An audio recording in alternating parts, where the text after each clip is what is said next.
E aí galera, seja bem-vindo ao canal Futebolaço, Dieguinho na área, entrando no ar mais um pós-jogo de, infelizmente, Vasco da Gama 0, São Paulo 2. Não sei vocês, mas a impressão que eu fiquei hoje é de que se o Vasco jogasse aí até amanhã, o Vasco não ia fazer um gol. Quem pega as estatísticas frias do jogo, vê os números do primeiro tempo, até os números da partida, fica com a impressão de que o Vasco pode ter sido melhor na partida, mas o Vasco hoje estava um time estranho. Os 5 primeiros minutos ali da partida, o Vasco não conseguiu passar do meio de campo. O São Paulo marcava pressão muito forte, o Vasco, a saída de bola do Vasco não funcionava. Lembrou o início do jogo contra o Fluminense, a diferença é que o Fluminense roubava a bola e finalizava. E o São Paulo, quando retomava essa bola, conseguia vir trabalhando. Depois dos 5 minutos, o Vasco foi conseguindo ganhar terreno, foi entrando no jogo, e aí foi melhorando e terminou o jogo melhor que o São Paulo. A diferença é que o São Paulo acabou fazendo um gol, e gol esse, cara, que decidiu a partida, um pênalti tolo do Paulo Henrique. A gente pode até discutir aqui se esse tipo de lance não acontece várias vezes ao longo do campeonato e os árbitros muitas das vezes não marcam, muitas das vezes o VAR não chama. São tantos duelos, né, individuais dentro da grande área em lances de escanteio, mas de fato o Paulo Henrique está abraçando ali o Arboleda desde o início da jogada. O Arboleda vai correndo para a bola, o PH vai segurando ele na barriga. Quando a bola tá passando na direção do Arboleda, o Arboleda creio que meio que dá uma valorizada, né, vem ali pra bola, tenta subir e vem caindo com o Paulo Henrique. E o Paulo Henrique, no mínimo, se pegar um jargão popular, ele botou a bunda na janela, cara. Quando ele toma a atitude que ele tomou ali, fica muito passível ali do VAR chamar. O juiz em campo não viu, o VAR, né, foi buscar um pouquinho de pelo em ovo ali, achou o lance. E o árbitro vendo, de fato, o Paulo Henrique segura ele na barriga do começo até o final do lance.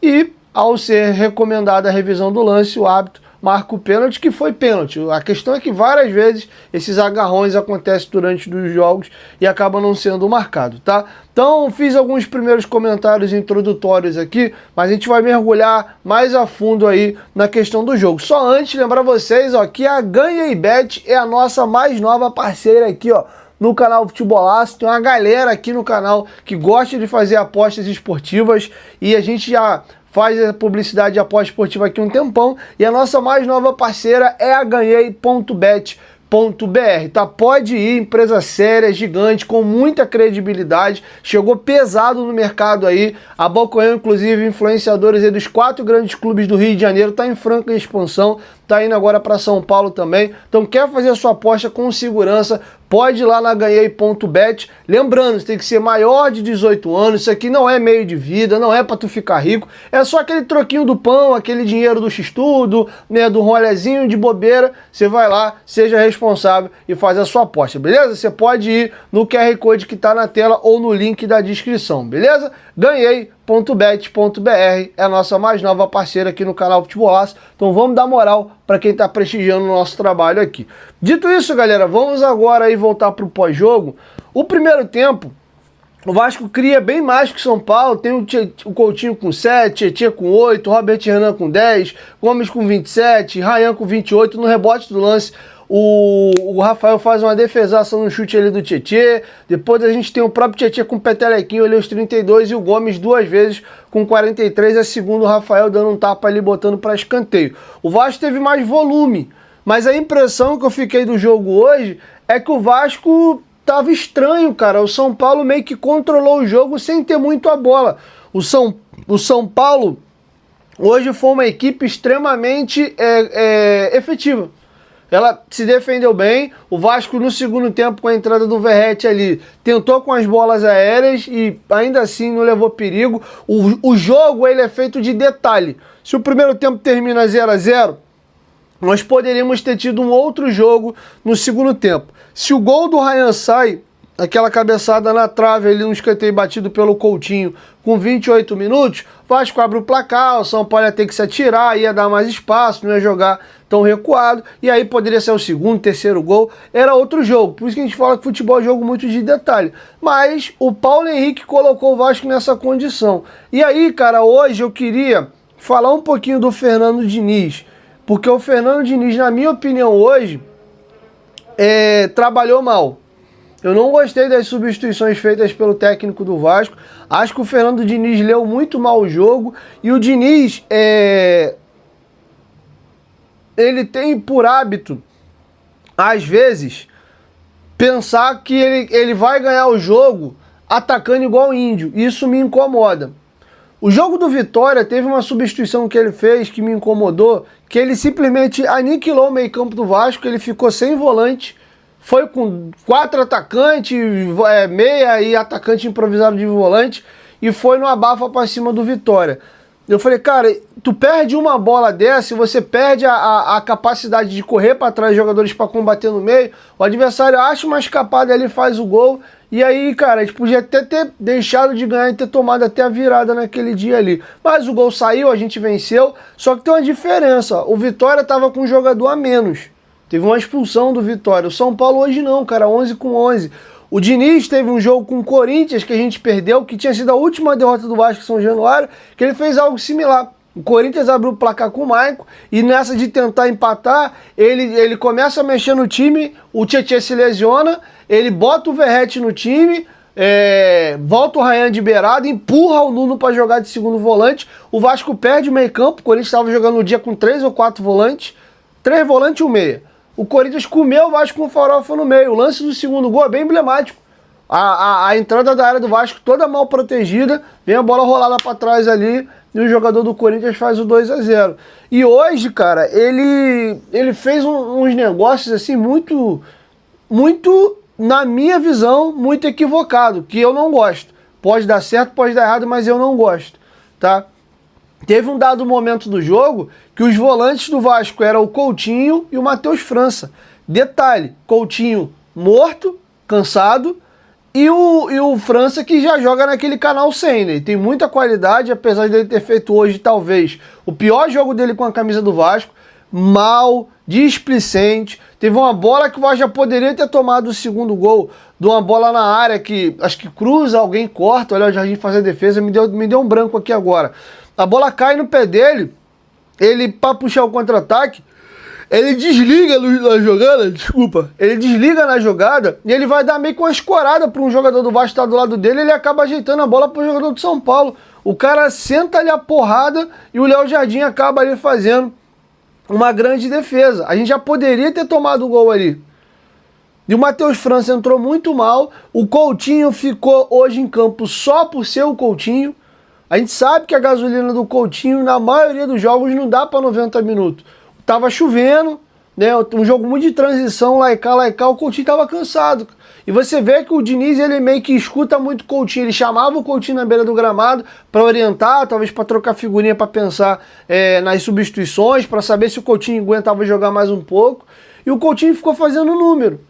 Já aí o que acontece? O Vasco atacava igual o Índio, ele meteu o Verratti e o Ryan dentro da área, ele puxou o Andrés Gomes para a esquerda, empurrou o Ryan na direita, ficou com o Coutinho e França. Aí quando o Ryan hoje não estava bem, me chamou muita atenção o Ryan também parecendo estar cansado, um jogo meio preguiçoso, o Ryan sem a mesma força, as bolas que ele tentou arrastar, os jogadores de São Paulo chegavam junto com ele ali, mas o Ryan teve um lance, cara, alguém do Vasco vem fazendo a jogada, perde, ele larga. Ele larga do tipo assim, mano, tô morto, tô cansado. E poderia até ter saído, mas o Ryan, grande momento, grande fase, decidindo jogo atrás de jogo. Mas o Ryan hoje não tava num bom dia também. Então, o time do Vasco ficou um kamikaze, cara. Sendo que o Vasco perdeu as duas coisas. Ele não conseguiu ser um time efetivo, o São Paulo muito bem postado, o time balançava certinho, apertava o Vasco quando tinha que apertar, dava a bola pro Vasco, o Vasco numa noite pouco inspirada, o Vasco acabava terminando às vezes algumas jogadas ali em cruzamento de maneira meio atabalhoada. Quantas vezes você viu o Andrés Gomes trazer por dentro e cruzar de frente, que é contraproducente. O normal é você ir pro fundo e cruzar, porque você pega o atacante de frente e o zagueiro de lado. E aí ele cruzando de longe, de frente, com o atacante de lado e o zagueiro de frente para fazer os cortes. As coisas não estavam caminhando bem. Depois disso, ele tira o Piton, bota o Andrés Gomes para jogar de lateral esquerdo, mete o David entrou mal, O David quase dá um gol idiota pro São Paulo. Tava 1-0 ainda, o Ferreirinha perdeu um gol inacreditável. O David vem driblando para trás, adianta a bola, tromba com o Robert Renan. Ele ainda quase é expulso, porque ele cai. Aí fiquei com a impressão de que ele tentou dar um tapa na bola ali pro cara não arrancar para dentro do gol. Ele não consegue nem tocar a bola, o Ferreirinha leva cara a cara com o Léo Jardim. O cara consegue chutar aquela bola para fora. Parêntese aqui, um jogador profissional de Série A, sob hipótese alguma, ele tem o direito de perder esse gol. O goleiro fazia um milagre, dá um totozinho na bola, como o Cássio fez com o Diego Souza. Agora o cara não conseguia acertar o gol, velho. Ele cara a cara com o goleiro, sozinho, não tinha ninguém incomodando ele. Pô, ele conseguiu chutar pra fora, graças a Deus. Mas tava na cara de que o Vasco tava em frangalhos e todo exposto, que toda hora que o São Paulo roubasse a bola, acionasse a transição, ele ia sair na cara do gol. O Rigoni perde um gol de uma bola que entra aqui pela lado esquerdo de defesa do Vasco. Alguém ele tromba com, não sei se é o Robert Renan ou se é o próprio Andrés Gomes. O cara vai arrastando. Ele tira demais do Léo Jardim e bota pra fora. Aí tem esse lance que o David faz a besteira. O Ferreirinha cara a cara bota pra fora. Chegou uma hora, cara, que água mole, pedra dura, tanto bate até que fura. Jogada do Ferreirinha pela esquerda, deixou o jogador do Vasco no chão. Ele levanta a cabeça, rola a bola para trás. O Luiz Gustavo chega cabeceando ali, né, e faz o 2-0. E acabou o jogo. E o Vasco escapou até, nesses minutinhos finais, de ter tomado o 3-0, cara. Achei muito legal a postura da torcida do Vasco hoje em São Januário. Não xingou o time. Teve uma reclamaçãozinha durante o jogo que é normal. A torcida do São Paulo começou a cantar ali e festejar quando acabou o jogo. E a torcida do Vasco puxou o grito de Vasco, Vasco, Vasco e aplaudiu, reconhecendo o bom momento do Vasco. A gente vai perder um jogo ou outro, isso é normal, faz parte. A gente veio de uma sequência de 4 vitórias consecutivas, que foi muito legal, mas acontece. Agora, voltando no vídeo que eu fiz, acho que há 2 ou 3 dias aqui no canal, eu comentei que essa vitória do Fluminense contra a equipe do Ceará no Maracanã, e Fluminense e Botafogo abrindo 5 pontos pra gente, ia ficar uma missão um pouco difícil de tirar isso em 8 rodadas, até porque essa galera de cima tende a pontuar um pouquinho mais. A gente deu a sorte do Fluminense perder o Botafogo, que parecia um bom resultado pra gente, um empatezinho, que todo mundo contava com a vitória do Vasco hoje. Acabou que no final das contas o Botafogo abriu para 6, o Fluminense manteve ali 5 pontos, a gente foi ultrapassado pelo São Paulo e o Corinthians tem a mesma pontuação do Vasco.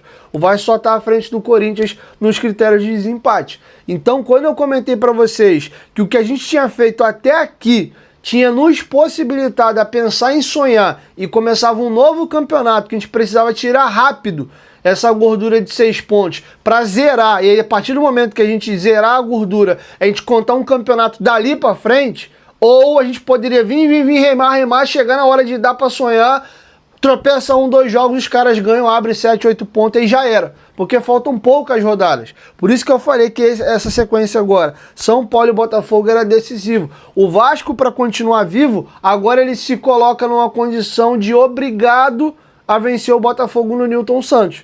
Porque a distância para o Fluminense ainda é grande, continua 5, o Botafogo pulou para 6, ele tem que ganhar para trazer para 3. Mas aí se o Fluminense ganha na rodada, mantém os 5. Então passou 2 rodadas, de 6 cai para de 8 cai para 6 jogos e a distância no final de andou 2 rodadas continua a mesma. Então foi isso que eu comentei para vocês. Olho agora no Corinthians, que tá meio que ameaçando entrar na brincadeira também, mas o Vasco precisava tirar isso rápido para negociar essa cabeça a cabeça nas rodadinhas finais. Então o jogo com o Botafogo ganhou um peso grande. Outro detalhe, a gente perdeu o PH e o Nuno para esse jogo. O Nuno e o PH tomaram o 3º cartão amarelo, então nesse jogo super importante a gente não vai ter o nosso ponta e o nosso lateral direito titular. Queria falar um pouco agora de individualidades, tá?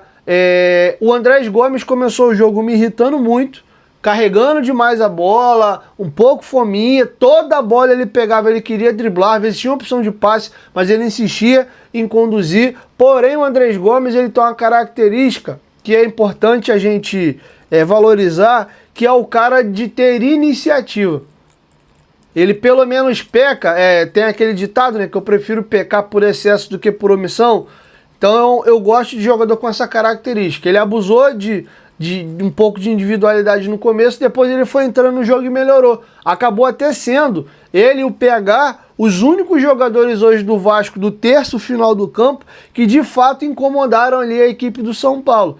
O Gomes hoje faltou ele, o refino e o acabamento melhor para concluir a jogada em gol. Né? Ele até concluiu para o gol, é converter a chance em gol. Né? Ele teve algumas finalizações de peteleco ali, algum cruzamento ou outro que ele poderia ter feito um pouco melhor. Tem um lance que ele fura, uma bola que é rolada para trás, ele vem de frente para bater de canhota, ele acaba furando, aí depois o Rael, o PH dá um peteleco e o Rafael faz a defesa, mas pelo menos ele tentou. O PH, se não fosse o lance do pênalti bobo que ele fez, que condicionou muito o restante do jogo, o PH teria uma nota alta, porque o PH hoje ele foi no fundo, ele driblou, ele tentou, ele recompôs, ele marcou, mas ele tá marcado nesse jogo aí por aquele pênalti tolo até que ele fez, cara. Não sei até que ponto o fato do Ancelotti estar no estádio hoje, o Rodrigo Caetano, né, e a cúpula da CBF, trouxe talvez um nervosismo para os jogadores, né, alguém ali querendo mostrar um pouco mais. Não sei, cara, mas fato é que o Vasco fez um jogo hoje esquisito.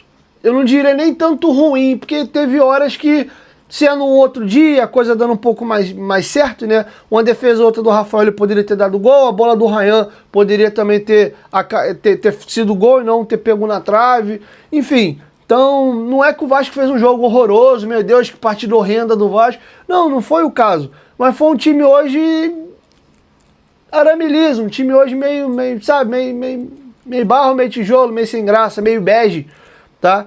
Então é isso, o Vasco hoje perdeu, o São Paulo voltou à nossa frente de novo, nos ultrapassou, e o Vasco agora, se quiser continuar pensando em Libertadores, vai precisar, primeiro, ganhar o Botafogo, nesse confronto direto aí, tentar puxar um para mais perto, e ganhar de novo do Juventude no final de semana e torcer para um tropeço. Se o Vasco não tirar rápido essa gordura aí que Fluminense e Botafogo tem, e o principal, não deixar isso aumentar, a gente chegou e já também pode sair da briga. Porque faltam poucos jogos, agora faltam 7. Você não tem muito tempo para ficar negociando margem não, tá? E para você conseguir fazer essa pontuação, você tem que empilhar vitória, e eu acho que vai chegar um momento que o Vasco também tem que analisar do seguinte fato, cara, tô num bom ano, se não der para classificar na Libertadores pelo Brasileiro, tá tudo bem,